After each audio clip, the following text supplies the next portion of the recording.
거룩한 백성이 되리라 라는 제목으로 말씀 함께 나누겠습니다. 오늘 말씀에는 하나님께서 이스라엘 백성과 시내산 언약을 맺기 전 장면이에요. 언약을 맺는 장면이 아니라 그 바로 전 장면입니다. 말씀의 내용은 이제까지와는 굉장히 사뭇 다릅니다.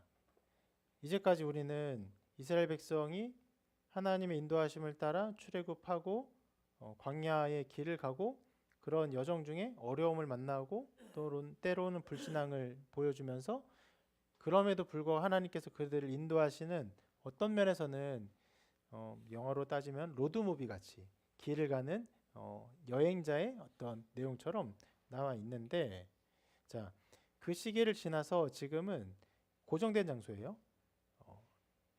시내산 앞 그 광야 그 전체의 그 자리에서 하나님이 이스라엘 백성과 언약을 맺으시는, 이것은 이렇게 어떤 면에서는 길을 걸어가는 로드무비 뭐 이런 것이 아니라 차라리 법정의 이야기라고 할 수 있을 것이에요.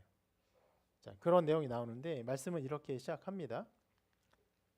읽어볼까요? 시작. 10개월이 되던 날 그들이 시내 광야에 이르니라. 자, 시간적인 배경은 출애굽한 지 3개월이고요. 공간적인 배경은 시내 광야입니다. 시내 산 앞에 그 넓은 광야를 말하는 것이에요. 이 공간적 배경이 꽤 중요합니다. 왜냐하면 오늘 말씀 전체에서 굉장히 자주 다루어지는 것이 뭐냐면 하나님께서 이스라엘 백성으로 하여금 시내산으로 오지 못하게 하는 것이에요. 그게 매우 중요하기 때문에 이 공간적 어떤 의미, 이 씬이 중요합니다. 그래서 이 모습을 이렇게 상상도를 보면 좀 좋을 것 같은데 이런 그림을 볼 수 있어요. 네, 이런 그림입니다. 예. 그러니까 좀 상상도처럼 조금은 더 좀 어떤 의미들을 과장해서 표현한 것인데, 산이 있고 그 앞에 백성들이 그 산에 가까이 가지 못하는 그 앞에 어떤 경계선상에 서 있는 것입니다. 그리고 모세가 이 산과 백성들 사이에서 다니며 사역을 하게 돼요. 자, 이러한 공간적 구분, 하나님이 거룩한 산에 계시고 이스라엘 백성은 그 산에 함께 나아가지 못하고 하나님이 세워놓은 경계선상에 서 있고 하는 것이 실은 이후에 나타나는 성막에도 동일하게 드러납니다. 성막이 어떤 것이냐면 하나님께서 어떤 면에서 인류에게 비로소 내가 이곳에 거하겠다라고 말씀하시는 첫 장소가 되어요. 이 전까지는 그 성막이 있기 전까지 사람들이 하나님을 어떻게 예배합니까? 하나님을 어떤 면에서 만나야 되는데 하나님께서 만나 주시는 어떤 특별한 장소가 없었어요. 정해진 장소가 없었습니다. 그런데 하나님께서 이스라엘 백성에게 이 시내산으로 인도하시고 그 앞에서 그들에게 언약을 하시고 계명을 주십니다. 대표적 10계명 같은 것들을 주세요. 근데 그것만이 아니라 성막을 주시는데 성막을 이렇게 만들어라. 대략 성막 그림이 이렇게 생겼습니다. 만들어라. 내가 성막 안, 성소 안, 지성소 안, 거기에는 언약궤 위 그룹들이, 천사들이 둘러싸고 있는 그 시온소에 내가 임재할 것이다 라고 말씀하세요. 그러므로 이전까지는 하나님께서 어디 임재하시는지 알지 못하는 가운데 불평하면은 하나님께서 말씀하시고 뭐 구름 기둥으로 나타나시고 이러한 상황이었다면, 이 성막이 시대가 된 이후로부터는 하나님께서 이곳에 거하겠다 말씀하시는 장소가 됩니다. 그래서 성막의 시대로부터 이제 완전히 다른 하나님의 임재의 때가 나타난다라고 하고 있고, 그래서 나중에 예수님의 사역 중에서 굉장히 중요한 게 무엇입니까? 예수님이 십자가에 죽으실 때 성막을 가리고 있던 휘장이 위에서부터 아래부터 찢어진 거예요. 물리적으로. 그럼 무엇을 말합니까? 자, 이 성막 안쪽을 분해도를 보면 이렇게 볼 수 있어요. 예. 저 앞에 성소가 있고 지성소 저 안쪽에 있는데 그 나무 기둥처럼 되어 있잖아요. 나무 기둥만 있는 것이 아니라 나무 기둥을 이렇게 막고 있는 휘장이 있습니다. 언젠가 우리 다음에 성막 이렇게 전시한 곳에 한번 가보는 것도 좋을 것 같은데, 그 성막은 절대로 찢어질 수 없어요. 만약에 어떤 것이 찢어진다고 한다면 성막을 덮고 있는 4가지 덮개가 먼저 찢어지거나 이렇게 무너져야 그 안에 휘장이 찢어질 수 있겠죠. 절대로 자기 혼자 혹은 실은 인간 힘으로도 찢을 수 없는 게 그 휘장인데, 그 휘장이 위에서부터 아래로, 아래서부터 위가 아니에요. 아래서부터 위라고 하면 사람이 어떻게 하면 찢었다고 할 수 있겠죠. 근데 위에서부터 아래로 찢어져요. 그렇게 함으로 이 하나님이 임재하시는 지성소에서 하나님이 거기에만 임재하셨는데, 이제는 하나님이 거기에만 임재하지 아니하시고 그곳을 나오셔서 하나님이 거룩한 곳, 모든 곳, 어디입니까? 예수 그리스도의 보혈로 깨끗함을 받은 모든 백성들의 그들의 모임 가운데, 우리 가운데 임재하실 것이다 말씀하시는 새로운 시대가 되는 것이죠. 이렇게 여러분, 하나님이 임재가 어떻게 이루어지냐에 따라서 시대가 구분되는데, 이 성막 시대가 그 한 부분이에요. 근데 그 한 부분을 하나님께서 말씀하시기 전에 그 공간적 구분의 어떠함이 오늘 말씀의 장면 전체에 나와 있어요. 하나님이 계신 거룩한 곳 어디입니까? 성막으로 따지면은 저 안에 지성소예요. 그리고 이스라엘 백성은요, 나오지 못해요. 어디에 옵니까? 하나님이 경계를 삼은 곳까지만 나아갈 수 있어요. 성막에서 어디입니까? 성소 앞. 그러니까 그 전체를 두르고 있는 그 테두리, 그 안쪽의 마당들에만 일반 백성들이 갈 수 있어요. 그리고 성소에는 누가 갑니까? 성소에는 이제 제사장들이 갈 수 있어요. 나중에 오늘 말씀에도 나오는데 제사장들 혹은 장로들이 갈 수 있어요. 그리고 지성소에는 누가 갈 수 있어요? 유일한 한 사람만 갈 수 있어요. 대제사장. 오늘 말씀에서는 모세만 갈 수 있어요.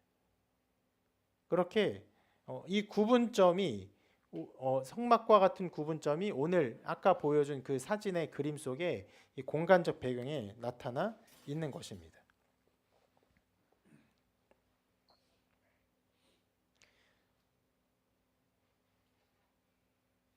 그래서 그림을 다시 앞을 보면은 이러한 장소에서 이스라엘 백성이 장막을 치고 그 안에 거합니다. 그 앞에 거해요.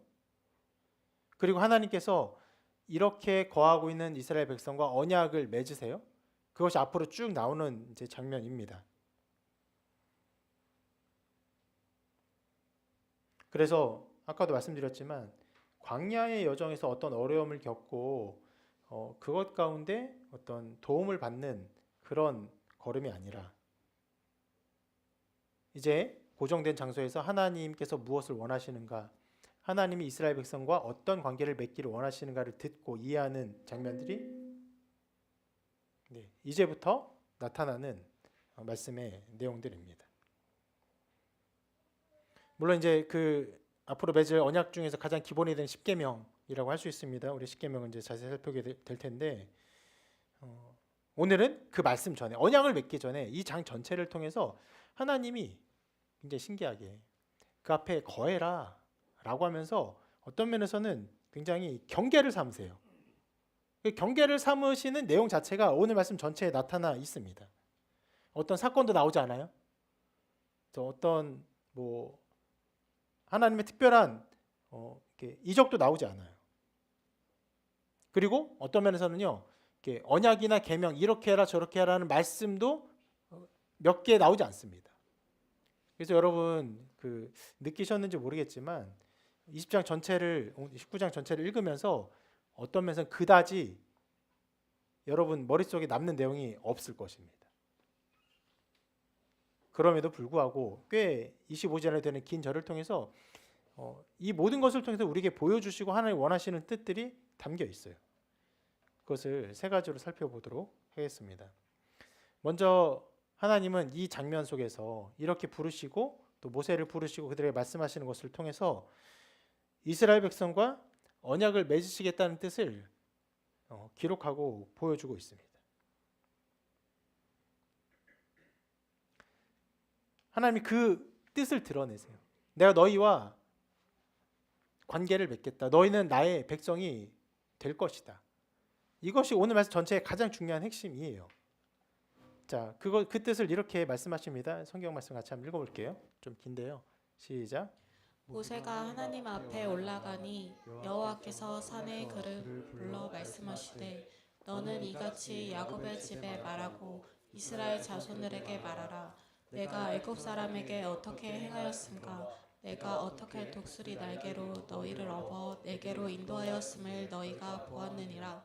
세계가 다 내게 속하였나니 너희가 내 말을 잘 듣고 내 언약을 지키면 너희는 모든 민족 중에서 내 소유가 되겠고 너희가 내게 대하여 제사장 나라가 되며 거룩한 백성이 되리라. 너는 이 말을 이스라엘 자손에게 전할지니라. 모든 민족 중에서 너희가 내 소유가 되는 것, 제사장 나라가 되는 것, 거룩한 나라가 되는 것이 하나님이 가진 뜻이에요. 여러분 이게 가장 중요하죠. 하나님 그것을 뜻하시면 그 뜻이 이루어집니다. 성취돼요. 말씀은 그것을 선포해요. 그렇게 나타납니다. 그런데 이 뜻 하나님께서 이스라엘 백성을 자기의 백성으로 삼으시는 것에 어떤 면에서는 조건과 같은 것이 나타나 있어요. 이렇게 말씀하죠. 네, 너희가 내 말을 잘 듣고 내 언약을 지키면, 그렇게 하면 어떻게 해요? 너희는 모든 민족 중에서 내 소유가 되겠고 너희가 내게 대해 제사장 나라가 되며 거룩한 백성이 되리라. 구약 말씀에서 굉장히 어려운 것들이 이런 부분입니다. 뭐냐면 하나님께서 말씀하시는데 너희가 이것을 지키면 내가 이렇게 하겠다. 일종의 계약 관계, 일종의 행위 언약 관계처럼 나타납니다. 그래서 이 말씀들을 잘못 이해하는 사람들이 구약의 하나님은 행위 언약으로 율법으로 우리를 다스려셨고, 그리고 신약에서는 그것이 아니라 예수 그리스도로 말미암은 은혜로 우리를 다스리신다라고 세대를 구분짓기도 해요. 완전히 잘못된 겁니다. 이 말씀도 잘못 보면요 그렇게 볼 수 있어요. 아, 하나님의 말씀을 따르면, 지키면 그렇게 하나님 우리를 삼으시는구나, 이렇게 생각할 수 있어요. 여러분 이것이 어떤 면에서는 우리 인간에게 매우 자연스러운 인식이고 또 영적인 걸음이에요. 왜 그렇습니까?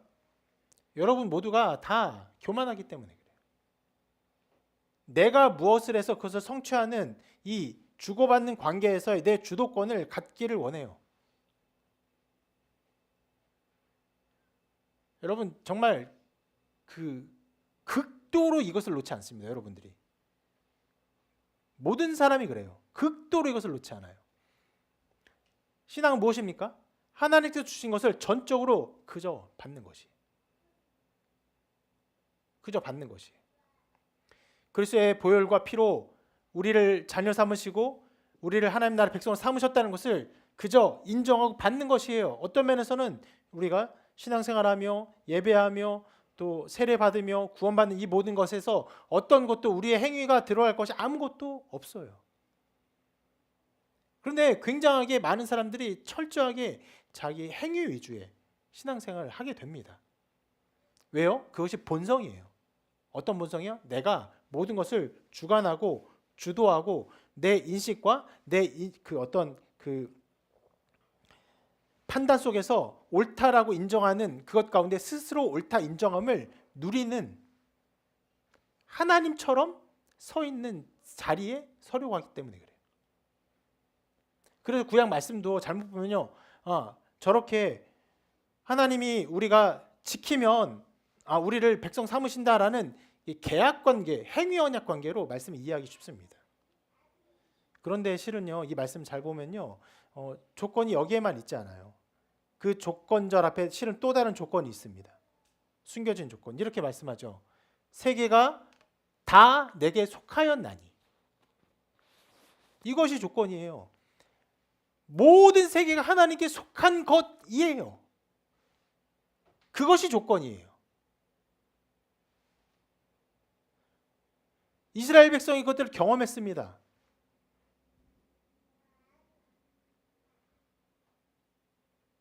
그래서 실은 이 말씀 앞에 또 이렇게 말씀하시죠. 내가 애굽 사람이 어떻게 행하였음과 내가 어떻게 독수리 달게 너희를 업어 내게로 인도하였음 너희가 보았느니라. 그래서 경험한 것이 그들이 출애굽의 상황에서, 홍해 상황에서, 그리고 광야에서 하나님의 놀라운 능력을 보았어요.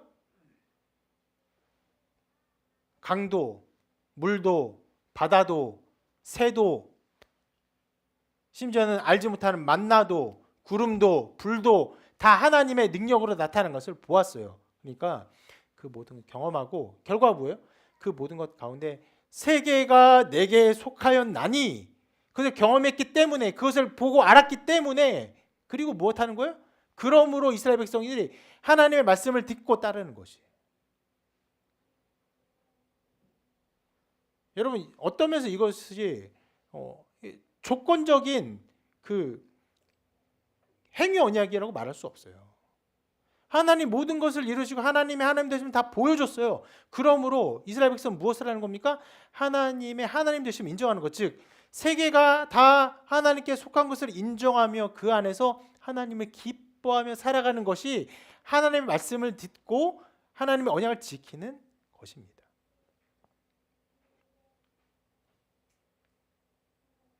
네, 하나님의 그 말씀을 따르는 것이 이스라엘 백성이 살아가야 할 삶인 것이에요. 그래서 이것은 어떤 면에서는 조건이 아니죠. 하나님의 인도하심에 대한 마땅한 응답이에요. 그리고 그 관계 속에서 살아가는 것입니다. 한 남자가 한 여자를 사랑해서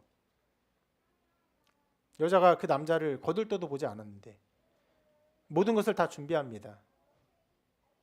모든 사랑을 다 이렇게 바쳐요. 그래서 그 여자가 마침내 그 사랑을 알고 그 사랑을 받아들입니다. 그리고 결혼 관계를 유지하죠. 그 결혼 관계 어떤 그 계약이 되는 것입니까?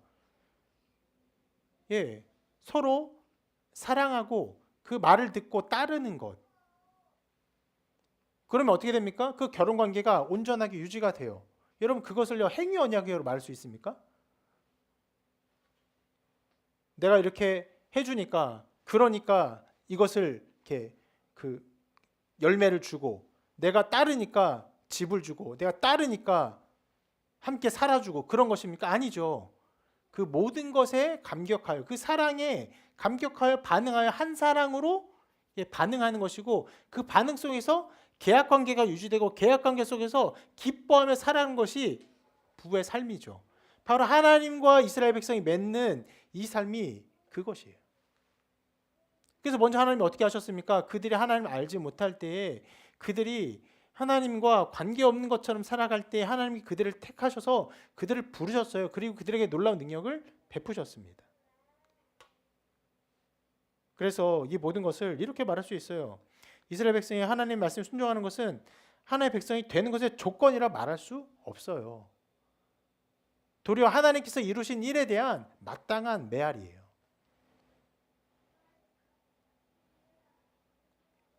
좋은 것을 주었으니 감사하다는 표현일 뿐인 것이에요. 좋은 것을 줬는데 저 사람이 감사해서 그것 때문에 이 어떤 관계가 유지되는 것입니까? 아니죠. 그 관계가 아름답게 어떻게 드러나고 향유되는 것이죠.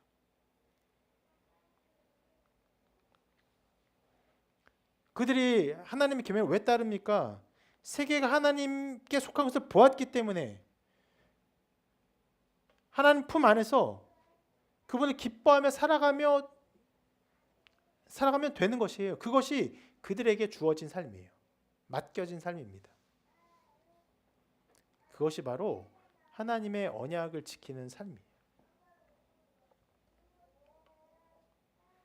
여러분, 이것이 바로 하나님께서 하나님의 택한 백성을 구원하는 방식이고 언제나 그때나 지금이나 동일하게 하나님은 그렇게 일하십니다.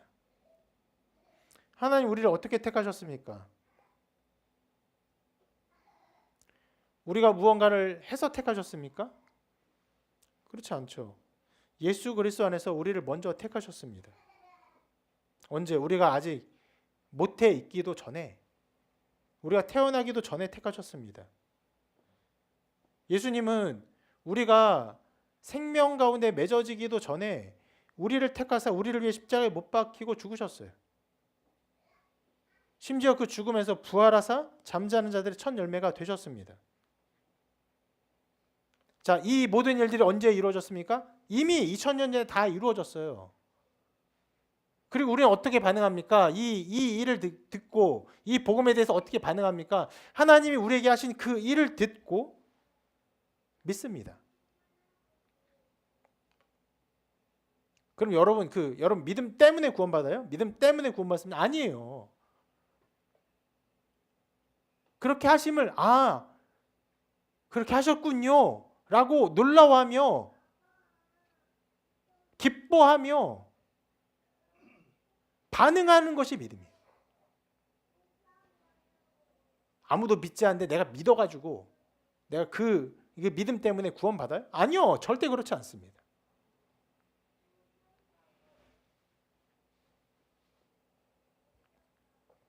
믿음은 2000년 전에 일어난, 실은 그 태초에 일어난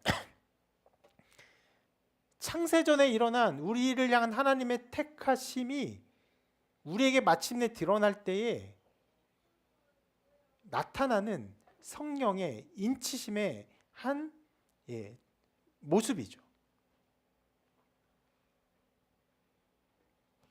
믿음은 그렇게 우리의 고백 가운데 인치시는 사건이라고 말할 수 있습니다. 그래서 내가 예수님 믿고 삶이 변화됩니다. 교회도 나오고 여러 가지 착한 일하고 봉사도 하고 실은 헌금도 하며 여러 가지 나의 것들을 내어놓아요. 놀라운 일들이 벌어지지만 믿음 때문에 구원받는 것이 아니라 하나님의 놀라운 일, 이미 나를 택하시고 구원하신 것을 알고 고백하며 그것에 감사하게 받아들이는 모든 과정이 신앙이고 믿음이고, 신앙생활은 무엇입니까?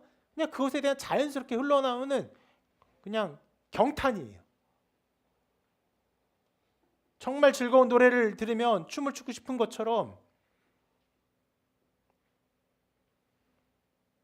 시원한 바람을 맞으면 정말 기분이 좋아지는 것처럼 하나님의 놀라운 일을 듣고는 그로 말미암아 경험하게 되는 경탄이 우리의 신앙생활의 걸음인 것이에요. 그래서 바울은 구원의 사역을 이렇게 준수하죠. 같이 읽어봅니다. 시작.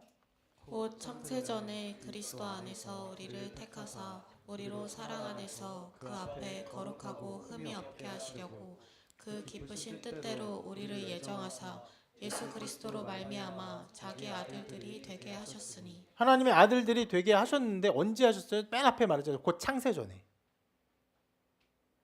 그리스도 안에서 택하셨습니다. 우리를 향한 구원의 사역이 이미 이루어졌어요. 이렇게 여러분, 하나님께서 그의 택한 백성을 구원하시는 사역은요, 하나님의 전적인 사역으로 인해 이루어진 것이고, 우리는 그 일을 듣고 보고 그리고 반응하는 것입니다. 하나님, 나를 택하여 주셔서 감사합니다. 나를 구원하여 주셔서 감사합니다. 나를 하나님 자녀 삼으셔서 감사합니다. 나를 하나님의 백성 삼으셔서 감사합니다라고 고백하는 것이.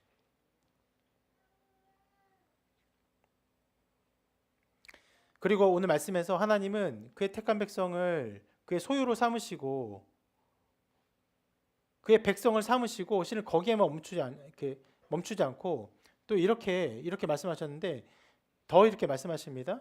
같이 한번 읽어볼게요. 시작. 너희가 내게 대하여 제사장 나라가 되며 거룩한 백성이 되리라. 제사장 나라라는 좀 특별한 용어를 사용합니다. 제사장 나라라는 용어가 특별하기 때문에 제사장을 알아야죠. 제사장이 무엇입니까? 어떤 일을 합니까? 제사장은 백성들이 죄를 지을 때 백성들과 하나님 사이에서 하나님과 백성의 그 관계를 중재합니다. 백성들의 죄를 제물로 씻고 그리고 그 제사를 드림으로 말미암아 그 죄에 대한 모든 값이 치러지고 하나님이 그 죄로 말미암아 그 사람을 진노로 다스릴 수밖에 없는데 그 진노를 누그러뜨리고 그 사람을 긍휼과 사랑의 마음으로 볼 수 있도록 그 중간에 제사 일을 감당하는 사람이 제사장이죠. 여러분 이것을 기억해야 됩니다. 죄인과 그렇게 제사장이 하나님과 이스라엘 백성 사이에 중재하는데, 자, 제사장 나라라고 해요? 무슨 말입니까? 제사장의 일을 이스라엘 백성 전체가 한다는 것이에요. 자, 그러면 이스라엘 백성 전체가 그 제사장 역할, 그 중간자 역할을 한다면 그 중간자 바깥에 누가 있는 것이에요? 바로 세상이 있는 것이죠. 그래서 이스라엘 백성 어떤 일을 합니까? 세상과 하나님 그 가운데서 두 관계를 중재합니다. 이것이 하나님이 이스라엘 백성을 택하시는 목적이에요. 하나님이 이스라엘을 특별히 사랑하셨어요. 그들을 구원하셨습니다. 근데 거기서 끝나는 것이 아니라 그들을 제사장 나라로 삼으셔서 누구를 구원합니까? 이제 온 세상을 하나님 구원하기를 기뻐하세요. 그리고 하나님이 그 직분을 우리에게 주셨습니다. 그의 택한 모든 백성을 제사장으로 삼으세요. 우리 모든 사람은 복음으로 이 제사장의 역할을 하게 하십니다. 우리 마음에 이 일을 새겨주시죠. 어떤 형태로든 어떤 모양으로든 복음을 전하고 싶어하는 마음을 주십니다. 이 세상을 그냥 너 살 대로 살아라 내어버려 두고 싶지 않아요. 복음 전하고 싶어요. 구원하고 싶어요.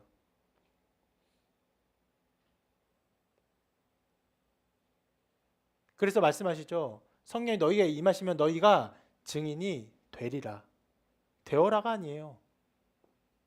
됩시다도 아니에요. 그냥 됩니다. 그 마음에 그 일이 일어나요.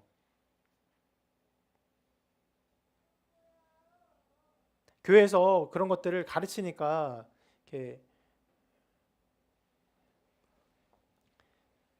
쇠뇌돼서 그렇게 한다 이렇게 생각합니다. 사람들은. 그게 영적인 것을 모르는 거예요. 사람들이. 십자가의 은혜가 너무 좋아서 그 구원함과 그 거룩함과 하나님의 자녀됨의 그 기쁨과 은혜가 너무 좋아서 어떤 형태와 모양으로도 이걸 전하고 싶어 견딜 수 없는 마음이 생겨요. 물론 여러분 전도라는 행위가 그 교회 초대교회 시작된 이래로 언제나 똑같은 양상과 모양으로 나타나지는 않았어요. 전도나 선교가 시대마다 여러 모양을 달라졌습니다. 그러나 여러분 모든 세대의 모든 신자들이 가지고 있는 마음 동일해요. 그리스도로 말미암은 기쁨과 사랑을 즐거워하고 기뻐하고 다른 사람을 전하고 싶어하는 마음들.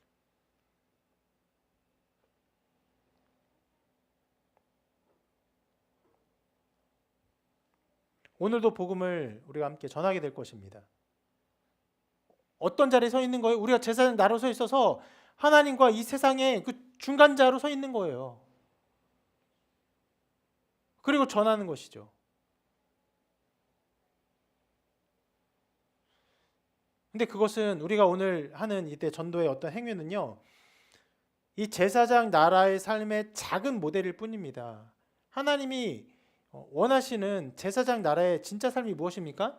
여러분의 삶의 모든 영역에서 이 세상과 하나님의 관계를 화해시키는 거예요. 모든 분야에서, 모든 영역에서 그 모든 일에 하나님의 은혜와 은총과 거룩함을 드러내는 것입니다.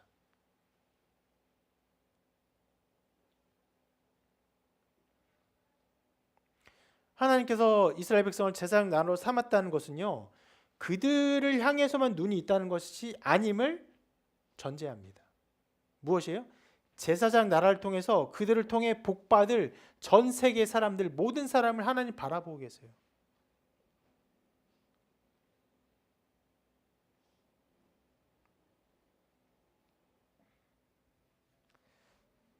하나님이 그렇게 이스라엘 백성 관계를 맺으시면 너희는 내 소유가 되겠고 내 백성이 되겠고 그리고 제사장 나라가 될 것이고 거룩한 나라가 될 것이다.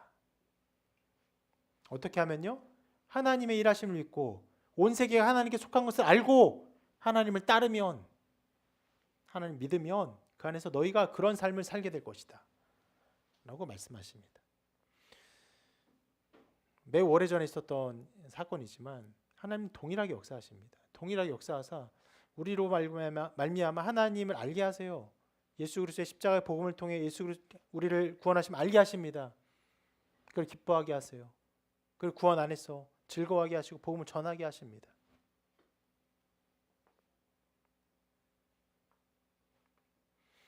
그것이 오늘 말씀에 나온 어떤 면에 가장 중요한 하나의 그 핵심입니다. 그리고 오늘 말씀에 또 다른 면에서 많이 강조된 것 두 번째는 바로 하나님과 이스라엘 백성 사이의 구분입니다. 제가 구분을 일부러 좀 큰 글자로 해놨어요. 이 구분이 여기서 좀 중요하게 다루어지는데 뭐 보통의 폰트로 하면은 우리한테 전혀 좀 잘 와닿지 않는 단어여서 일부러 저렇게 해놨습니다. 하나님은 하나님과 이스라엘 백성의 그 사이, 그 경계선을 계속 말씀하십니다. 말씀 한번 읽어볼게요. 3절인데요. 같이 읽습니다. 시작. 여호와께서 모세에게 이르시되 너는 백성에게로 가서 오늘과 내일 그들을 성결하게 하며 그들에게 옷을 빨게 하고 준비하게 하여 셋째 날을 기다리게 하라.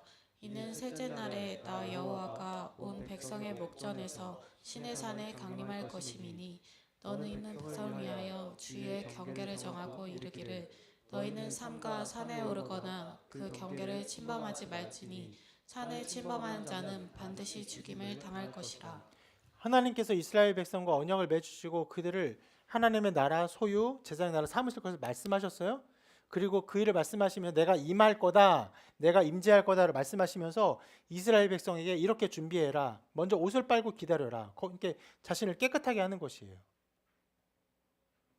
그러면서 이 말씀을 보면 여러분 느껴지겠지만 무엇을 강조합니까? 내가 임한다. 경계를 정해라. 주의 경계를 정해라. 그리고 경계를 침범하지 말아라.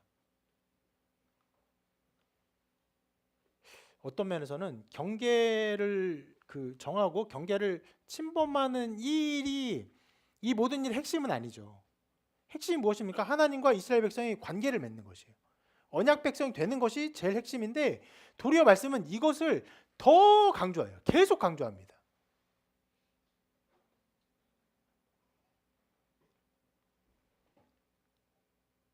그래서 만약에 이게 침범하게 되면 어떻게 되는지를 또 말씀하시는데, 자, 침범하는 자는 반드시 죽음을 당할 것이라.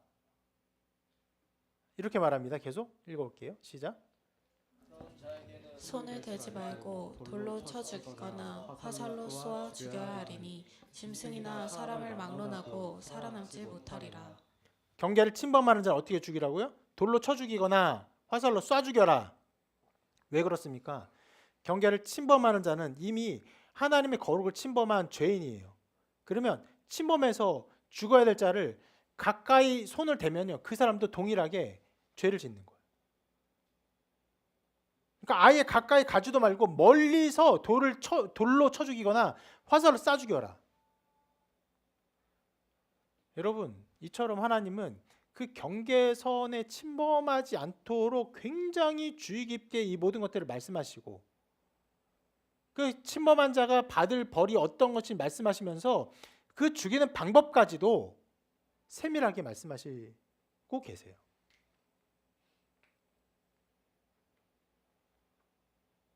또 심지어는요, 자, 모세가 이런 명령을 받았어요. 옷을 빨게 해라. 그리고 3일을 기다려라. 그리고 모세가 백성에게 가서 그 말씀을 전하고 백성들이 그대로 행합니다. 그 내용을 또 이렇게 전하고 있어요. 같이 읽어볼게요. 시작. 셋째 날 아침에 우레와 번개와 빽빽한 구름이 산 위에 있고 나팔 소리가 매우 크게 들리니 진중에 있는 모든 백성이 다 떨더라. 모세가 하나님을 맞으려고 백성을 거느리고 진에서 나오매 그들이 산 기슭에서 있었는데 시내산의 연기가 자욱하니 여호와께서 불 가운데서 거기 강림하심이라. 그 연기가 온기가마 연기같이 떠오르고 온 산이 크게 진동하며 나팔 소리가 점점 커질 때에 모세가 말한즉 하나님의 음성으로 대답하시더라. 자, 기본적으로 하나님의 임재가 어떤 장면으로 나타나는지를 기록하고 있습니다.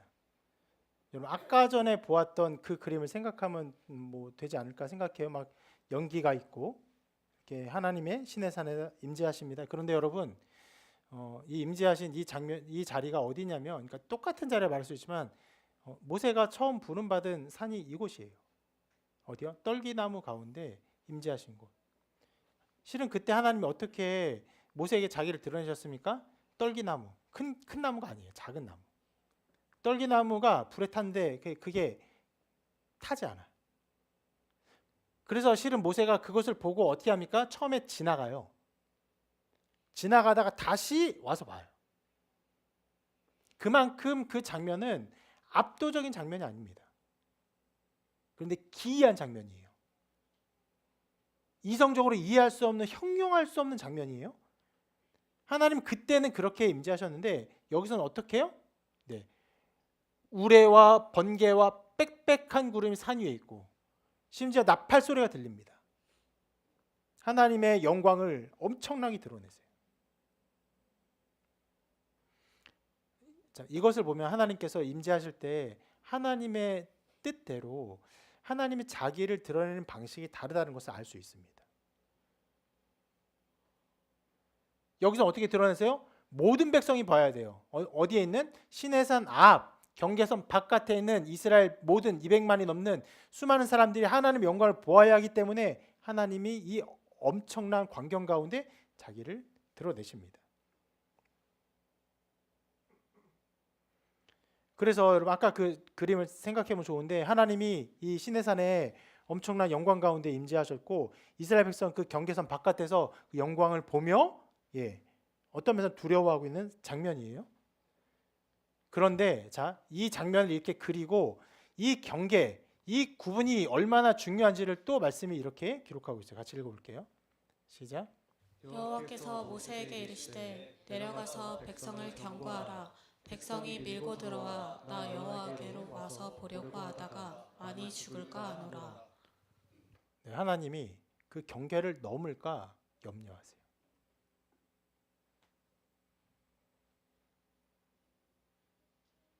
굉장히 많은 사람이 있어요. 그리고 시내산에 하나님의 영광이 나타났으니까 실은 엄청난 광경이죠. 사람으로서는 그것을 되게 보고 싶은 마음이 있을 수 있습니다. 그런데 실은 그 모세가 이렇게 대답을 합니다. 같이 읽어볼게요. 시작. 모세가 여호와께 아뢰되 주께서 우리에게 명령하여 이르시기를 산 주위에 경계를 세워 산을 거룩하려 하셨은즉 백성이 신의 산에 오르지 못하리이다. 자, 이 말씀을 보면은 하나님께서 21절에 저렇게 말씀하신 것이 어떤 면에서는 기우처럼 보이죠. 너무 염려하시는 것처럼 보입니다. 모세가 뭐라고 대답한 거예요? 하나님 이미 말씀하셨기 때문에 우리가 경계를 세우라고 하셨기 때문에 백성들이 이 안으로 오지 않을 것입니다.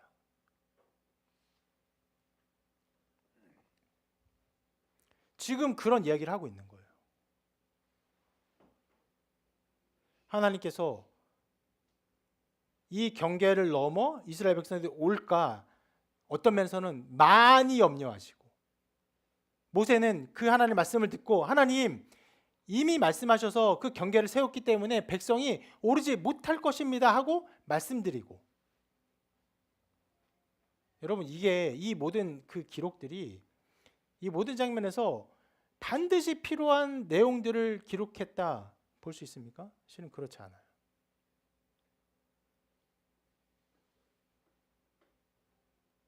그럼 쓸데없는 것을 기록하고 있습니까? 아니죠. 이것을 강조하는 거예요. 뭐예요? 하나님과 이스라엘 백성의 그 경계선에 하나님이 오지 않기를 강력하게 말씀하시는 거예요. 염려하고 걱정하시는 말씀 가운데 계속 말씀하시는 것을 굳이 또 기록하고 있어요. 실은 만약에 누군가 왔어요. 경계선 넘어서 사람들이 죽었어요. 어떤 사건이 벌어졌어요. 그러면 이 모든 일들이 기록된 이유를 알 수 있겠죠.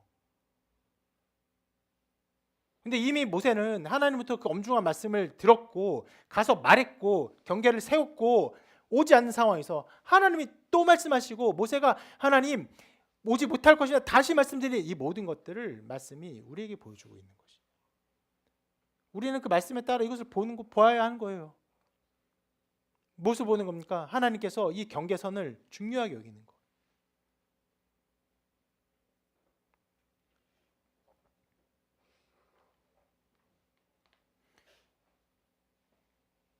말씀은 그렇게 계속 백성이 신앙생활 오르지 못하리이다 이것을 계속 강조하면서 우리에게 보여주고 있어요. 자, 여기까지도 좀 과하다고 생각이 될 수도 있는데 이 다음 말씀 또 한번 읽어볼게요. 시작. 여호와께서 그에게 이르시되 가라 너는 내려가서 아론과 함께 올라오고 제사장들과 백성에게는 경계를 넘어 나 여호와께로 올라오지 못하게 하라. 내가 그들을 칠까 하노라. 하나님 이제 아론을 데리고 오라고 말씀하시는데 근데 또 말씀하세요. 경계를 넘어 올라오지 못하게 하라.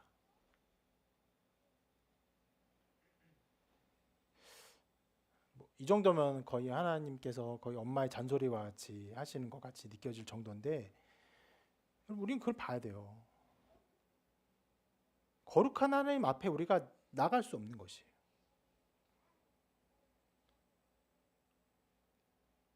그래서 이 모든 일에 대한 그 모세의 어떤 행위를 이렇게 기록합니다. 모세가 백성이 내려가서 그들에게 알리니라. 끝났어요. 그렇게 말하고 끝났어요. 그리고 오늘 말씀이 끝납니다. 이렇게 하나님은요, 하나님께 나오는 자가 하나님께 나오지 못한 어떤 경계선이 있어요. 그래서 계속 강조하는 것이. 모든 말씀이 그것을 계속 강조하고 우리에게 보여주고 있는 것입니다.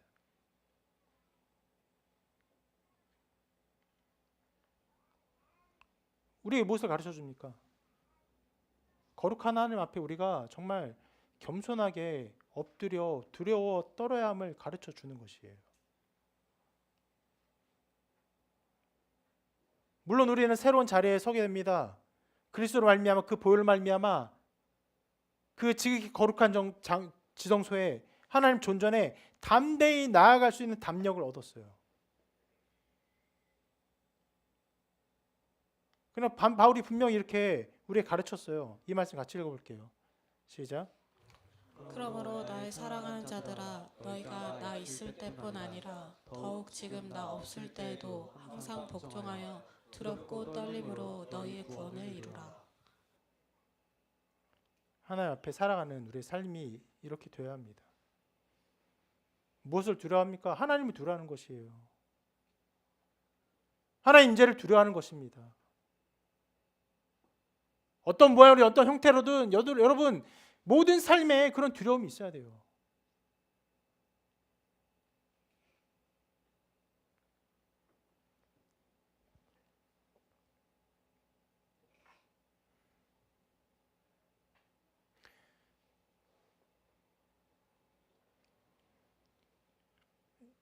기독교가 카톨릭과 꽤 다른 것들이 교회 어떤 예전적인 양식이나 어떤 형식들을 많이 탈피하고 벗어버렸습니다.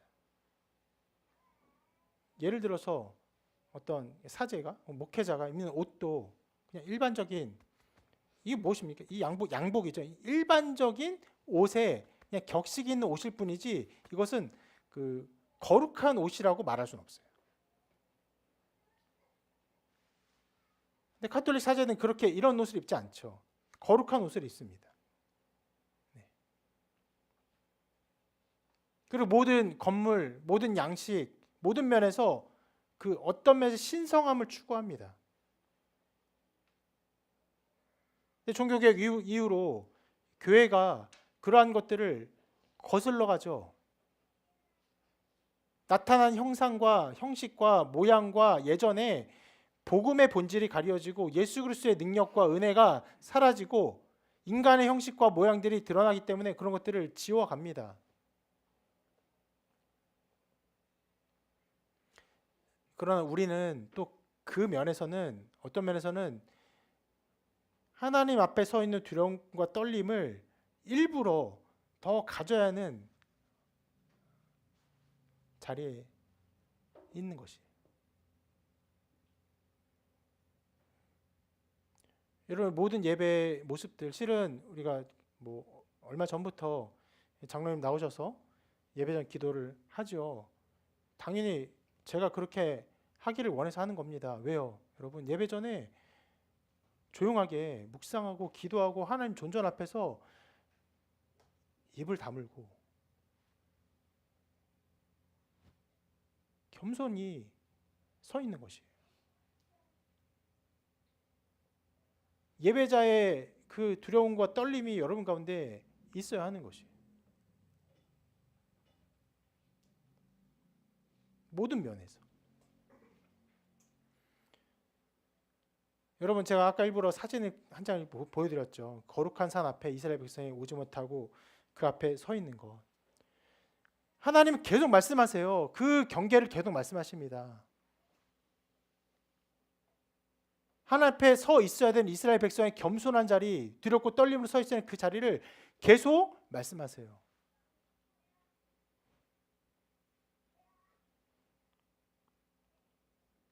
여러분 정말 말씀처럼 두렵고 떨림으로 여러분의 구원을 이루시기를 바랍니다.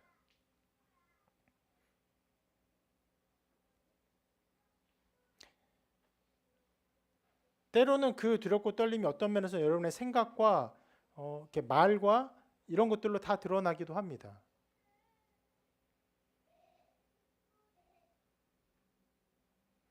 여러분 하나님을 알지 못하죠. 잘 모르죠. 그래서 알고 싶죠. 그래서 여러 가지 말을 할 수 있습니다. 여러 가지 의문을 가질 수 있어요. 굉장히 중요합니다. 제가 예전에 읽었던 굉장히 좀 좋은 좀 은혜로운 책 중에 하나가 하나님 당신께 실망했습니다라는 제목의 책도 있어요. 그 말이 너무나 하나님께 도전적이고 어떤 면에서는 굉장히 신성 모독적인 제목처럼 보여서 도리어 좀 어떤 면에서는 이렇게 관심을 끌고 그래서 이렇게 많은 사람이 읽게 된 것도 있지만 내용 자체가 괜찮습니다. 의무시되는 것들을 이야기해요. 의무시되는 것들을 말해요. 그리고 그 신앙의 의문과 의혹들, 의구들을 헤쳐갑니다. 그래서 은혜로운 책이에요. 여러분의 삶에도 그런 태도가 나올 수 있어요. 하나님 잘 모르겠는데요. 하나님이 어떠한지 잘 모르겠는데요. 신앙이 무엇인지 잘 말할 수 있어요? 갈 수 있어요? 여러분이 가지 말아야 될 자리가 있어요.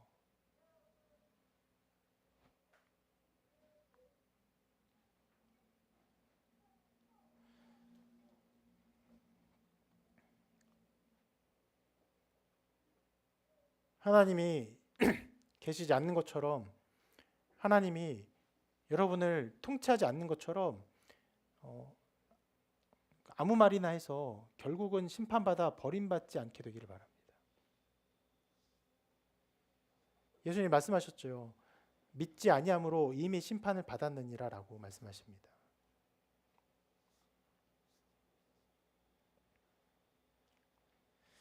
그리고 오늘 말씀에서 세 번째 우리가 살펴볼 건데, 자, 오늘 말씀에서 이 경계가 계속 강조되고 있잖아요. 아주 여러 절을 통해서 이 경계를 강조한 또 다른 이유가 있어요. 그것은 바로 모세를 높이기 위해서입니다. 자, 경계가 명확해요. 하나님께 아무도 나갈 수 없습니다. 하나님 앞에 계세요.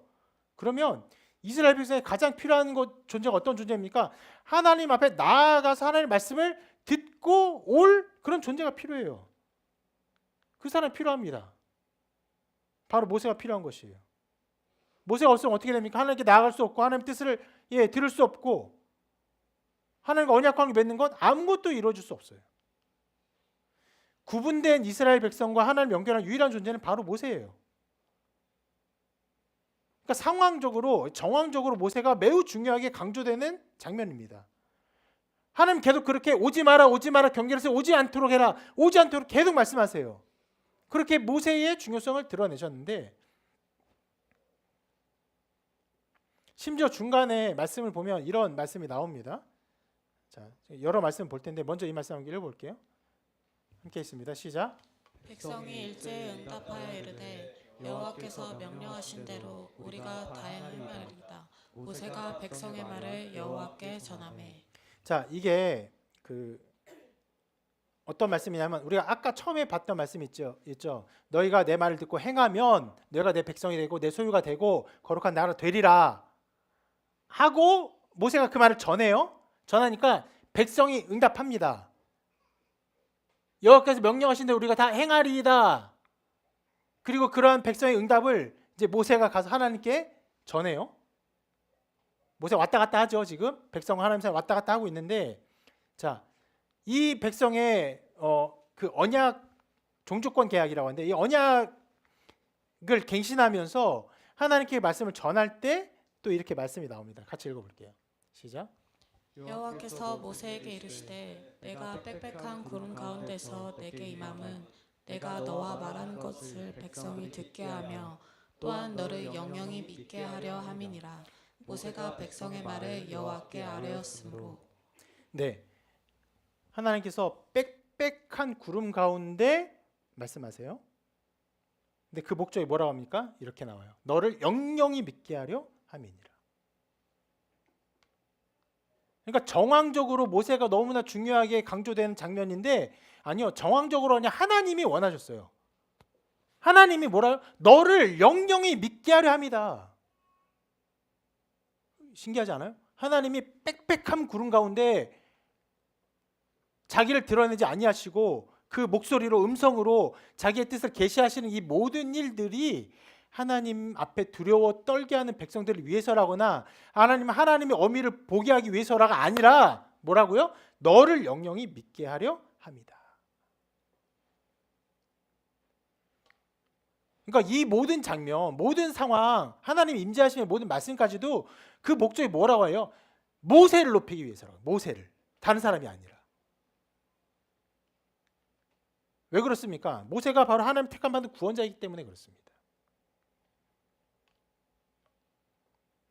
하나님이 택함 받은 구원자를 믿는 것을 하나님이 가장 원하세요. 그 모든 것이 이것이 그 모든 일의 가장 중요한 목적이에요. 심지어 우리가 실은 이 부분 비슷한 걸 전에도 보았어요. 하나님께서 그 출애굽할 때 홍해 사건 이후에 이렇게 말씀하신 때가 있습니다. 같이 읽어볼게요. 시작. 이스라엘이 여호와께서 애굽 사람에게 행하신 그 큰 능력을 보았으므로 백성이 여호와를 경외하며 여호와 그의 종 모세를 믿었더라. 네, 성경이 그걸 일부러 기록하고 있어요.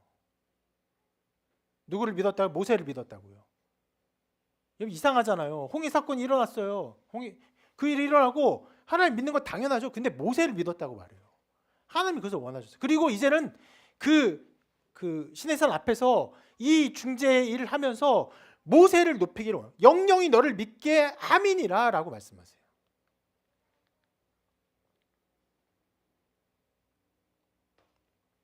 왜 그렇게 하십니까? 당연히 하나님의 택함 받은 구원자, 실은 모세는요 잠시 있다 사라질 사람일 뿐입니다. 죽었죠. 그러나 영원히 계신 하나님의 구원자가 있죠. 예수님.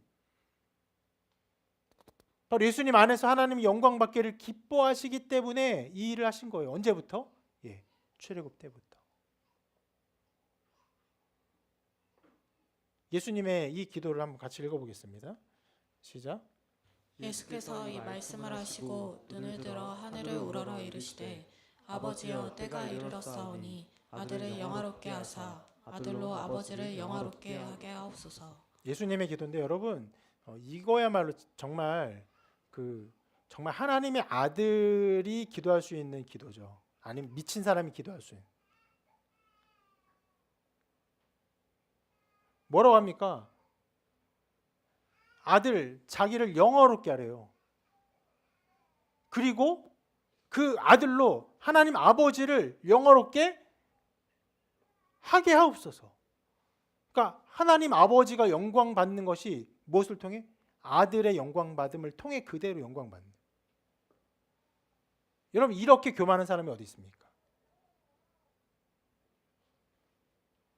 인간 가운데 내가 좀 영광스럽게 될 거야, 내가 높아질 거야라는 마음만 품어도 사람들이 불쾌하고 그걸 악으로 보죠.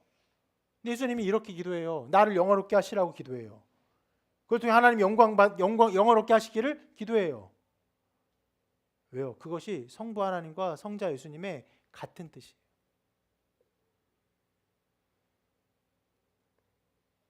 하나님이 이 세상을 창조하셨습니다. 아름답게 놀랍게 창조하셨어요. 그리고 우리는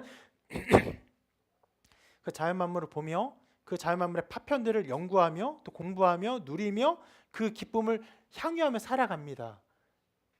놀랍죠? 여러분, 정말 작은 음식 하나만 먹어도 맛있죠?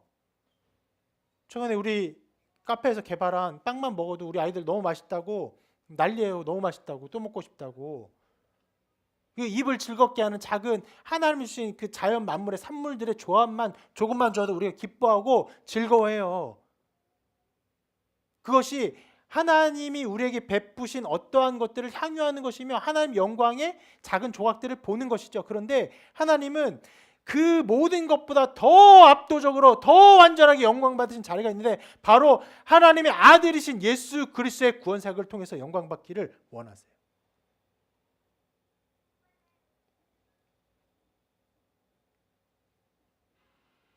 모든 죄인이 그리스도 예수로 말미암아 구원받고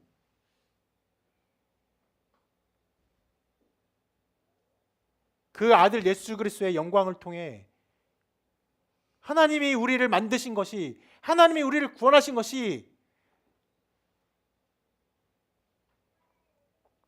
놀랍도다. 경탄하며 기뻐하는 우리의 믿음과 고백 속에서 그리스도께서 영광 받으시고 그리스도 영광 받으신 이 모든 걸 통해서 하나님이 그 모든 일을 영광 받기를 기뻐하세요. 그래서 또 이렇게 기도하셨습니다. 아버지께서 내게 하라고 주신 일을 내가 이루어 아버지를 이 세상에서 영화롭게 하였사오니 아버지여 창세전에 내가 아버지와 함께 가졌던 영화로서 지금도 아버지와 함께 나를 영화롭게 하옵소서.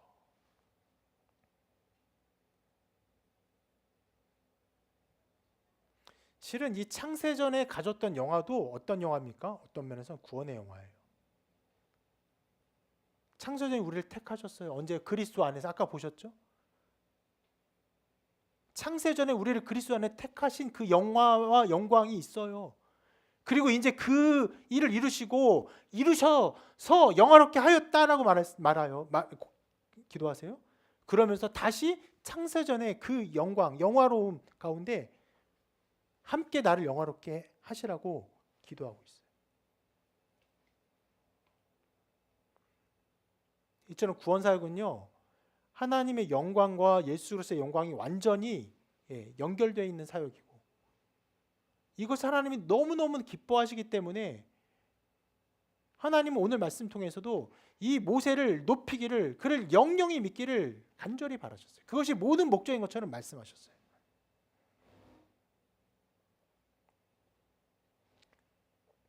이것이 오늘 말씀의 전체 내용입니다. 하나님은 이스라엘 백성을 자기 백성으로 삼기를 원하십니다. 그렇게 하기 위해서 이제까지 구원의 역사, 출애굽, 홍해, 광야의 모든 일을 베푸셨어요. 세계가 다 내게 속하였나니 너희가 내 말을 듣고 내 언약을 지키면 이라고 말씀하셨어요. 그런데 그렇게 자기 백성을 삼으시고 언약 백성을 삼으시지만 분명히 하나님과 인간 사이에 어떤 경계가 있다는 것을 반드시 말씀하셨어요. 넘어오지 마라, 넘어오지 마라, 넘어오지 마라. 그런 가운데 이 경계를 유일하게 다닐 수 있는 한 존재, 하나님 구원자. 이 모세를 영영히 믿게 하기를 하나님께서 반드시 원하셨어요.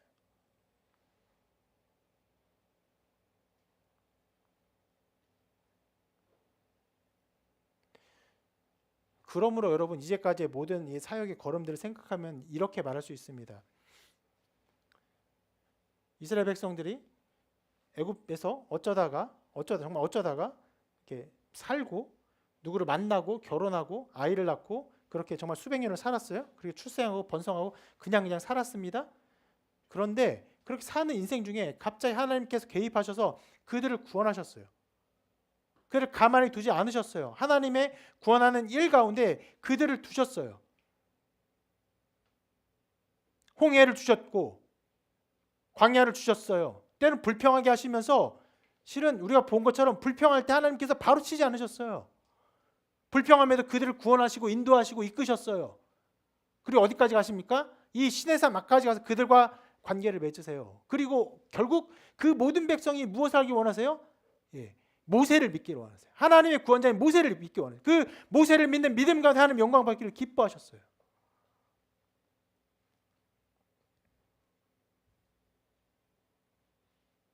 여러분, 이것이 출애굽 사건의 흐름이고 하나님이 일하시는 걸음들입니다. 지금도 하나님 동일하게 역사하세요. 여러분의 삶에 수많은 일들이 생깁니다. 어떤 것도 그냥 우연찮게 아무런 관계없이 인과도 없이 그냥 일어나요. 어떤 일들이 이런 삶에 수많은 일들이 일어나는 그런 가운데 하나님이 여러분을 부르시고 여러분을 이렇게 말씀 가운데 부르시고 생각하게 하시고 하나님이 어떤 일을 일하시는지를 고민하게 하세요.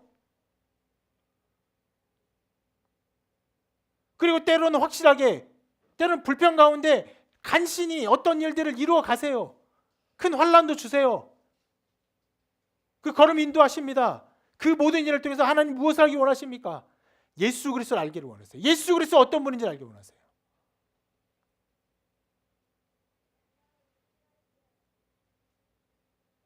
예수 그리스도가 나의 구주시고 나의 구원자 되시고 하나님의 아들이시고 영원히 영광 받으실 구원자 되심을 알고 믿고 고백하기를 하나님이 원하세요.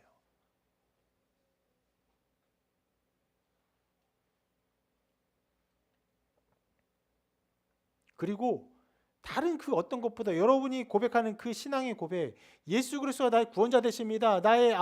나의 생명을 구원하신 주님이십니다. 나의 그리스도이십니다. 라고 고백하는 그 고백을 통해서 하나님이 모든 영광을 받기를 기뻐하십니다.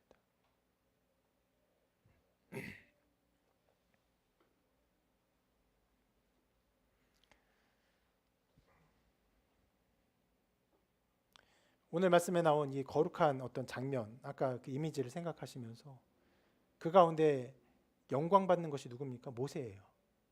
그리고 결국 하나님 그것을 통해 영광 받기를 바라십니다.